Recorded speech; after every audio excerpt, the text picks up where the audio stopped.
The projections are by 2030, $1 trillion worth of commerce will be driven by AI agents. First step is just to even understand how often agents are coming to their website, right? Today, one of the challenges merchants have is that they don't actually understand what that is. If you look at the statistics, the amount of traffic on the internet has 10x'd in the last couple of years, right? And over 50% of that is essentially bot traffic. Those types of actions will create a lot of problems when it comes to fraud and when it comes to security. Okay, guys, machine economy. Well, it's complex, right?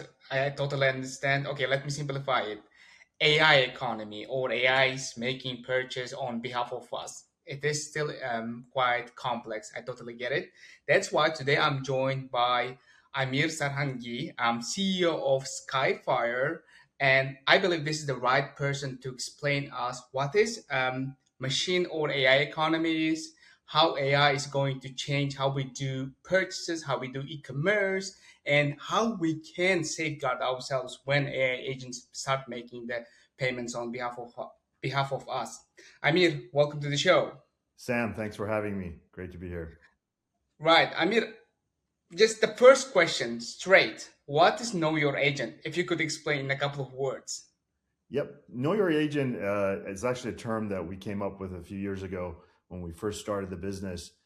And really is synonymous with when you think of KYC, know your customer. So know your customer is about actually doing verified check and ID check on a human being when you open a bank account, for example.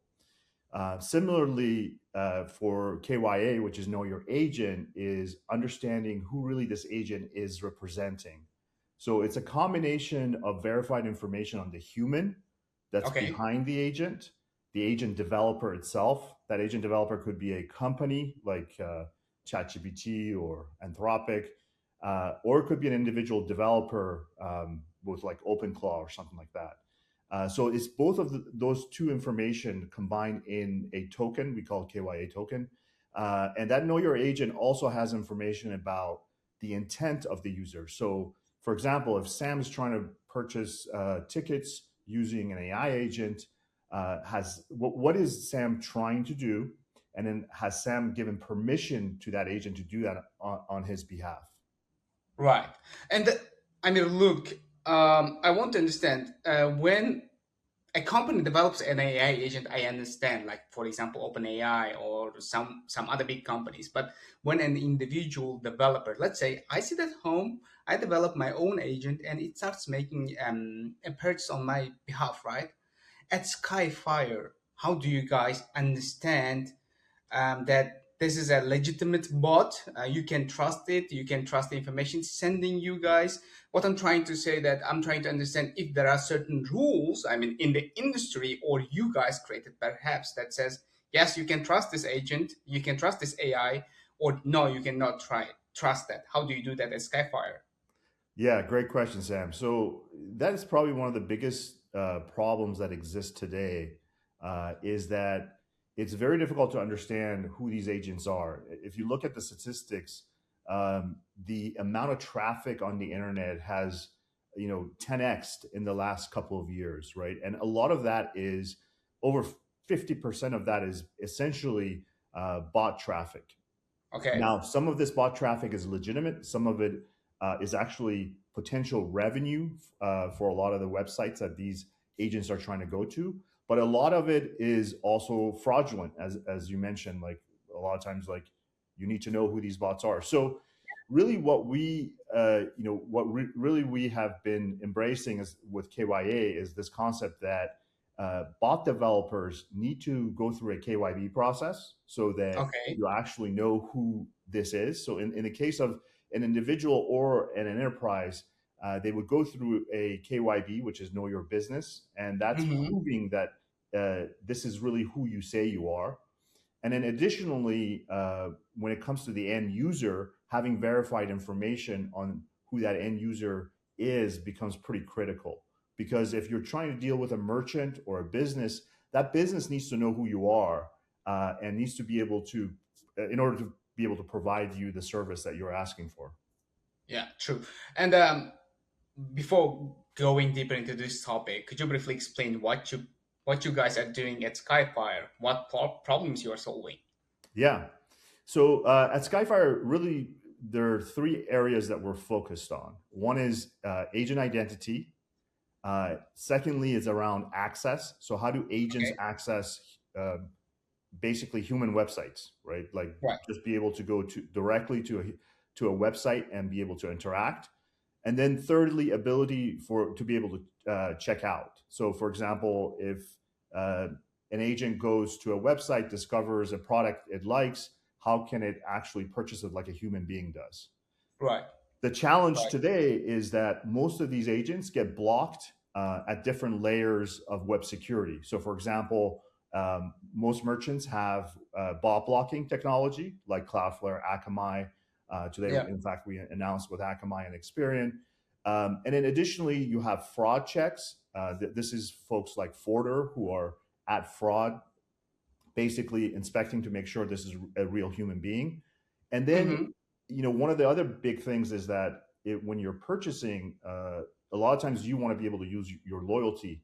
So, let's say you go to Best Buy, you want to be able to make sure that purchase that you're doing also counts for your loyalty. So, ability Yeah. to log in becomes another big aspect, and that's typically protected by folks like Okta.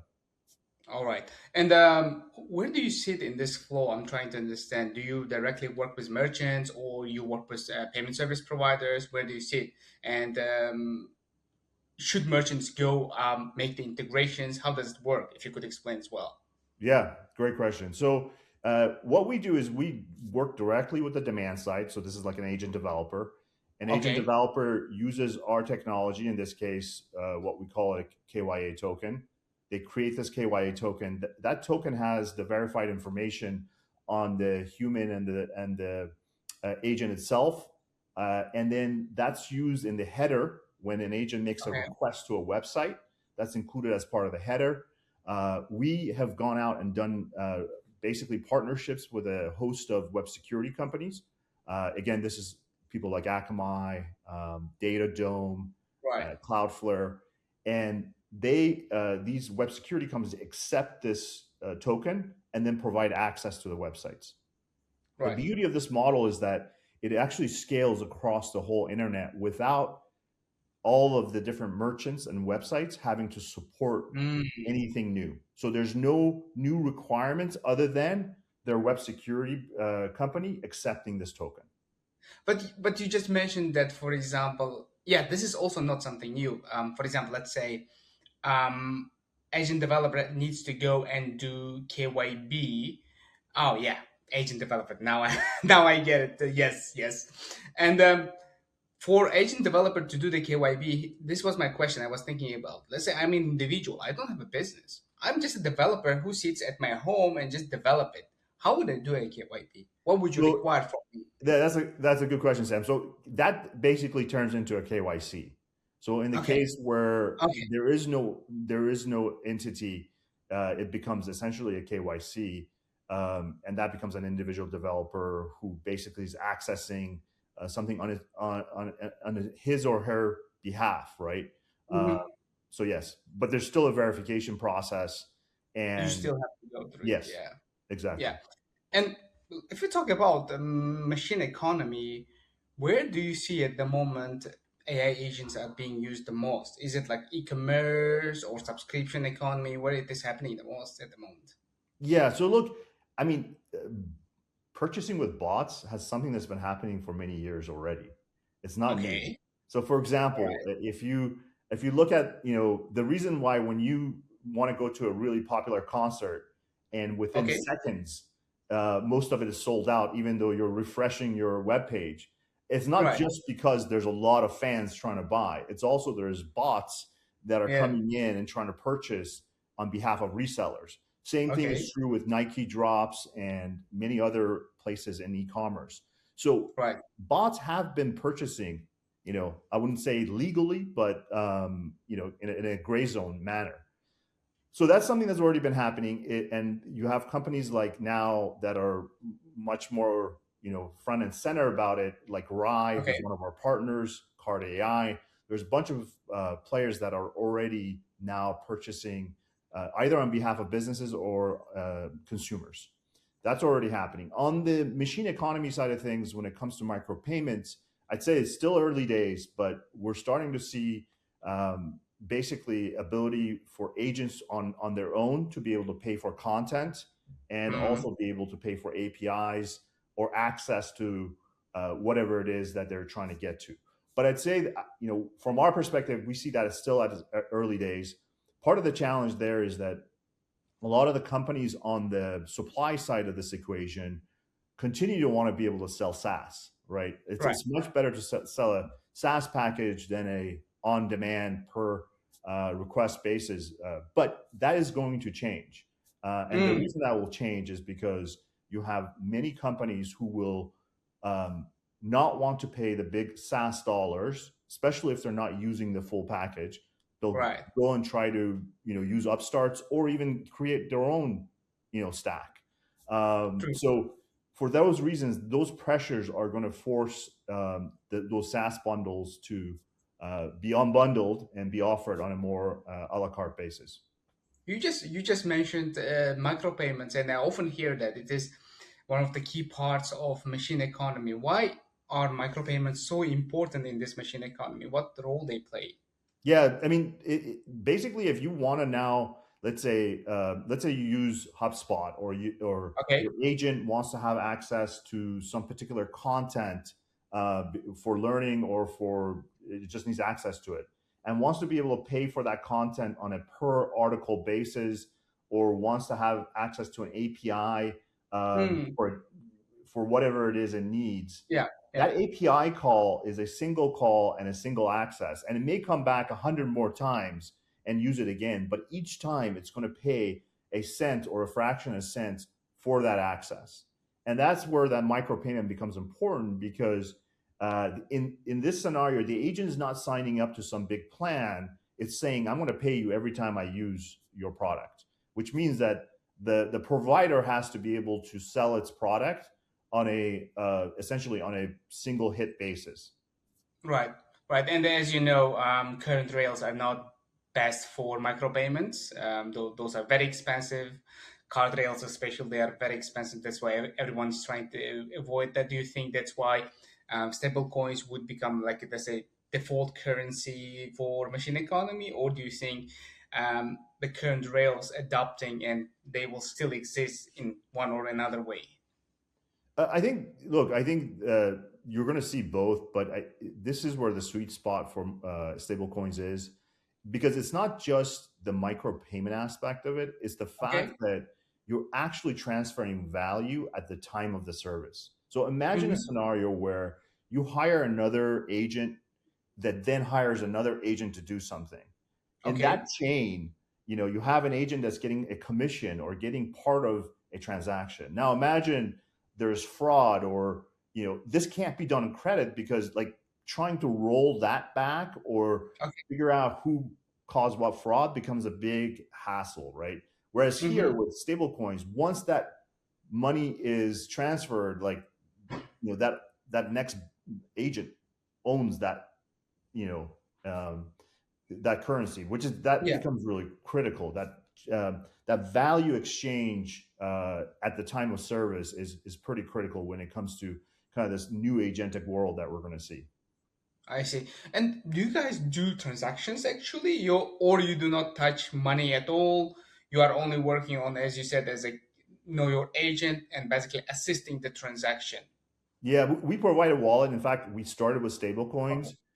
All right. Now we have, with our partnerships with Visa and MasterCard, we've added both Visa tokenized cards and MasterCard, and we'll be also adding others. So our wallet basically will provide the agent all the different mechanisms for payment, essentially. Okay.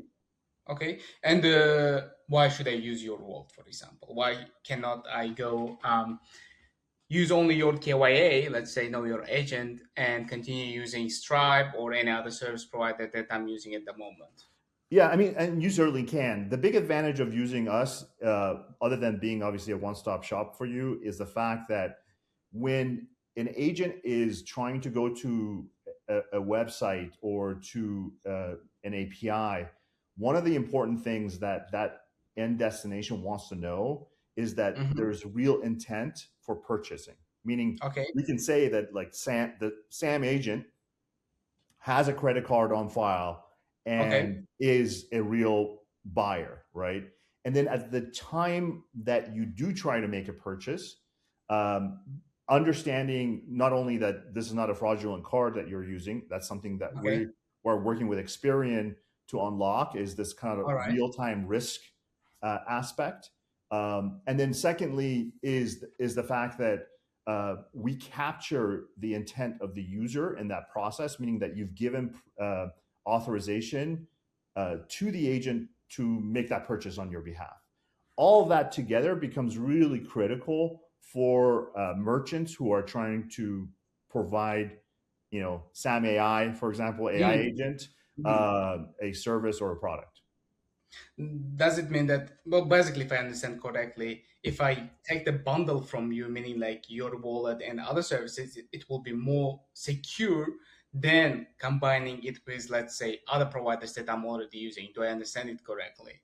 It not only more secure, but also you get ability to go to probably more uh, destinations and websites, because now we have a complete understanding of who this agent and the Mm. user behind it is, and the intent of that user. So it's really becomes a combination of access and security in that scenario. And what are some of the industries that are adopting AI agents in the first place? And here's the interesting question: how do you guys make money out of this? Well, we make money in a few different areas, but really, initially, really, it's about adoption. So, where we make money is KYA tokens being created, and that's something that we work directly with agent developers with. But also in the future, we'll hopefully also be able to provide more risk signals to the merchants, Okay. and that will be another area. In terms of, we're seeing quite a few different areas in terms of adoptions. We're working with not only kind of AI first vertical developers who are essentially focused on things like whether it's fashion, shopping, travel. You're going to see a lot more personalized AI assistant type experiences that are going to be essentially providing a really high end experience to users. And then the other area that we're getting some great traction around is financial institutions. This is card issuers. This is folks who are essentially providing you today a wallet, uh, and that wallet could be either through uh, your card or your bank. So that's another area that we're starting to see quite a bit of interest. I mean, what do you think? Which industries are adopting AI agents the first? Where do you see the real adoption curve basically going up? Yeah. So in the consumer space, I mean, there's consumer and B2B. On the consumer side, what we're seeing is that you have AI first companies that are being created Okay. now. Those companies are starting really with a completely new user experience. This is more of a, kind of a chat commerce experience. That's, we're starting to see that in fashion. We're seeing that in travel, and, many kind of different categories in the consumer space. You're also Okay. starting to see existing companies who previously are like a marketplace. This is where you go to discover new things, like think Pinterest or others like that, who are also wanting to take the friction out of the buying experience. So anywhere where you have a referral link, where that Mm. referral link takes you to another site, that can be now more of a buy for me button. It's kind of like that instant purchasing experience where you now don't have to go to these additional steps and websites to purchase. So that's more on the consumer side. We're Okay. also starting to see financial companies, whether it's your card network, anywhere where you have a wallet, like think Chase Preferred or Capital One. those types of experiences will evolve in the future, and you will now just be able to say, hey, this is what I'm looking for. It will find you the best price, apply the coupons, and be able to make that a much more of a concierge, kind of a VIP experience for you. Do you think, I mean, we are in agent or AI economy, or it's very, very early stage? Why I'm asking this question is that you must have read that OpenAI and Stripe, they launched a partnership so that they enable purchasing directly inside the chat, but then they scaled back this partnership. There was a news. So why do you think that happened, in your opinion? Um, there are many different reasons for that. Okay, I'm not inside OpenAI. I cannot give sure. you anything, but from a outsider's perspective, I think the experience was not there yet. From a consumer side, and really, if you think about it from a consumer perspective, when you want to use a AI agent, part of the Okay, reason you do this is because you expect that agent to do a better job than you would, right? Like, if it's okay, just yeah, to go to Walmart to buy something, you'll just go directly to Walmart and buy it. Like, you don't need an agent to do that for you, right? Where okay, this okay, is really powerful is that, hey, you're looking for a new set of headsets. You figured out you want Bose, and you just tell your agent, go find me the best price. If there are any discounts, offers, apply it and just buy it for me. That hmm, becomes more powerful when you know that that agent has done a much better job than you will, scouring the internet to find that yeah. best deal, and then just buying it regardless of whether you have a relationship with that merchant or not. And I think that's where, at the end of the day, any of these experiences, for them to work really well, they need to be scaled across the internet. And then, more importantly, there are other implementation aspects that have to be considered around fraud, and risk that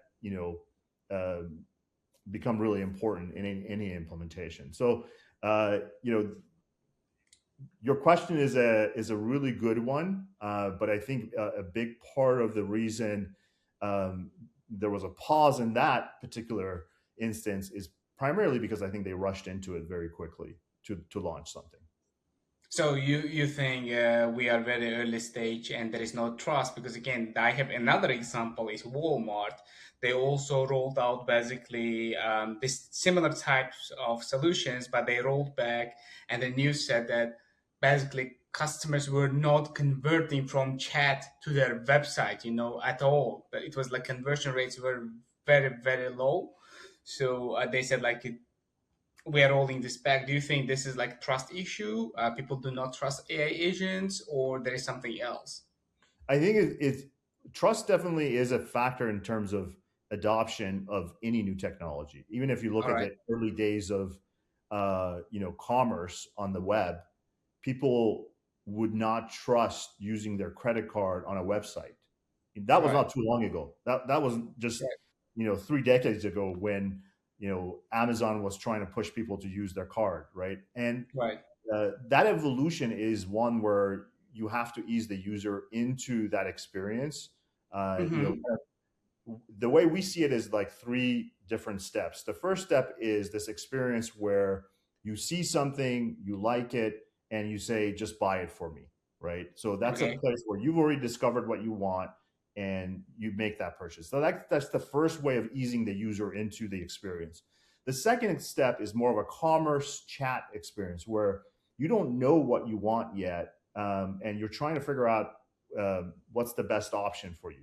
So you start Okay. chatting, kind of like what you do search, but here it's a much better experience because you can actually do it in natural language, be able to quickly find what you want, just like you do today in OpenAI. I mean, the statistics are kind of astounding how much Mm-hmm. of these now referrals are coming from AI companies. The numbers Okay. are pretty astounding, and the projections are by 2030, $1 trillion worth of commerce will be driven by AI agents, and those numbers will happen very quickly. That's just 3 years from now. And the reason is that you're going to have this progression where you start from this kind of buy for me experience to agentic kind of chat experience, and that's Mm. still human in the loop. You're still approving everything.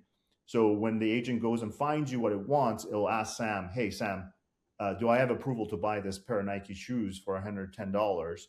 You approve it with your passkey, and then goes and purchases for you. So as you can see, it's just slowly building trust. And then kind of the third phase of this is more autonomous, where you want to buy a pair, you want to buy some concert tickets. You don't want to stay awake till midnight when they go live. You tell your Uh-huh. agent, hey, if if you can find me this tickets under $200, just buy it. I approve it like beforehand with you. Mm. That becomes kind of the more autonomous experience. And Right. that's what we're starting to see. And yes, you are going to have implementations that are not going to be the best ideal user experience, and they will need to be rethought. But there's absolutely no question in my mind now that agentic commerce is going to happen, because we're starting to see it already working.